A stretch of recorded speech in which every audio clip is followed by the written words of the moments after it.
ఎగ్గుతో నిమ్రీస్ వేసుకుందాం. Half spoon oil వేసుకోవాలి, ఎక్కువ వేసుకోవద్దు. పెనం వేడైంది. ఇప్పుడు ఎగ్ పోసుకుందాం. కొంచెం కారం, కొంచెం ఉప్పు, కొంచెం ధనియాల పొడి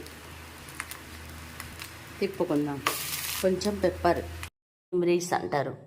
ఇప్పుడు మనం డిఫరెంట్గా ఆమ్లెట్ వేసుకుందాం. ఒక ఎగ్గు, ఉల్లిపాయలు చిన్నగా కట్ చేశాను, అల్లం వెల్లిపాయ, కొంచెం కారం, కొంచెం ఉప్పు, కొంచెం ధనియాల పొడి, కొంచెం పసుపు.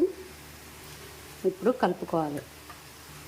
కొత్తిమీర, ఎగ్ కొట్టి పోసాను. ఇప్పుడు బాగా కలుపుకుందాం. ఇది పాలండి, 1 స్పూన్ వేసుకుంటే చాలా టేస్ట్ ఉంటుంది.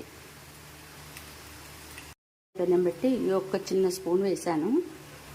ఆయిల్ కొంచెమే వేసుకొని ఇప్పుడు ఆమ్లెట్ వేసుకుందాం. చాలా టేస్ట్ ఉంటుంది. Omelette ready.